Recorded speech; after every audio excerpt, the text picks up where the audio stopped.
بچوں، کیا آپ اس جنتی خاتون کو پہچانتے ہیں جن کی زیارت امام رضا علیہ السلام کی زیارت سے برابر ہے؟ اس خاتون کا نام ان کی دادی کے نام پر رکھا گیا ہے۔ یہ خاتون اپنے بھائی سے ملنے کی آرزو لے کر مدینے سے روانہ ہوئی تھی۔ ان کی قبر جس شہر میں ہے اسے اہل بیت علیہ السلام کا آشیانہ کہا گیا ہے۔ یہ خاتون امام رضا علیہ السلام کی چھوٹی اور چہیتی بہن تھی۔ اس خاتون کے بارے میں اس کے بابا نے کہا اس کا باپ اس پر قربان ہو جائے۔ کیا آپ نے پہچانا؟ جی ہاں، صحیح پہچانا۔ وہ جنتی خاتون جناب فاطمہ معصومہ سلام اللہ علیہا ہیں۔ 173 ہجری میں ماہ ذی-القعدہ کا پہلا دن کتنا خوبصورت تھا۔ شہر مدینہ میں ایک چاند سی بیٹی دنیا میں آئی۔ ان کے بابا امام کاظم علیہ السلام اور والدہ جناب نجمہ خاتون تھی۔ امام کاظم علیہ السلام نے بیٹی کو اپنی گود میں لیا اور اس کا نام فاطمہ رکھا۔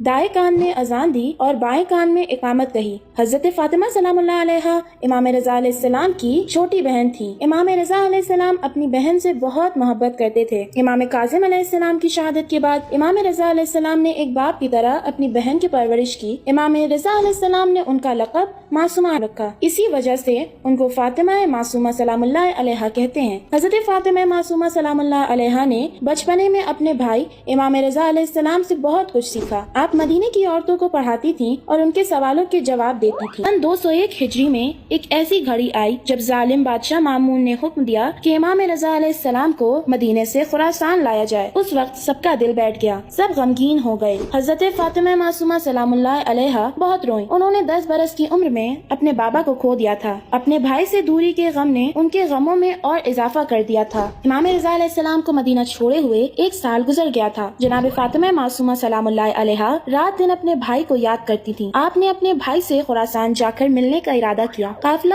خراسان کے لیے نکلنے ہی والا تھا کہ مدینے کی عورتوں نے روتے ہوئے جناب فاطمہ معصومہ کے چاروں طرف گھیرا بنا لیا اور سب نے افسوس اور غم کی حالت میں آپ کو وداع کیا۔ مدینے کا قافلہ ایک شہر سے دوسرے شہر ہوتا ہوا ایران کے شہر ساوا کے نزدیک پہنچا تو دشمنوں نے قافلے پر حملہ کر دیا، جس کے نتیجے میں جناب معصومہ سلام اللہ علیہا کے بہت سے ساتھی شہید ہو گئے اور آپ خود بھی بیمار ہو گئیں۔ آپ کی بیماری اتنی زیادہ بڑھ گئی کہ آپ میں آگے سفر کرنے کی طاقت نہ رہی۔ جناب فاطمہ معصومہ سلام اللہ علیہا نے اپنے ہم سفر لوگوں سے پوچھا کہ یہاں سے قم کتنے فاصلے پر ہے؟ انہوں نے کہا تقریباً 50 کلومیٹر ہے۔ آپ نے فرمایا مجھے قم لے چلو۔ ایک بار میرے بابا نے فرمایا تھا قم ہمارے چاہنے والوں اور شیعوں کا مرکز ہے۔ جناب فاطمہ معصومہ علیہ السلام اور آپ کے ساتھی 23 ربیع الاول کو قم پہنچ گئے۔ جناب فاطمہ سلام اللہ علیہا کے قم پہنچنے کی خبر پورے شہر میں پھیل گئی۔ سب چاہنے والے خوشی خوشی شہر کے دروازے پر آپ کے استقبال کے لیے آئے اور آپ کی سواری کے چاروں طرف کھڑے ہو گئے۔ شہر قم کے بزرگ موسیٰ ابن خزرج جناب معصومہ سلام اللہ علیہا اور آپ کے ساتھیوں کو اپنے گھر لے گئے۔ جناب فاطمہ معصومہ سلام اللہ علیہا 17 دن موسیٰ ابن خزرج کے گھر میں رہیں۔ آپ کی طبیعت ہر روز بگڑتی جا رہی تھی۔ آخر کار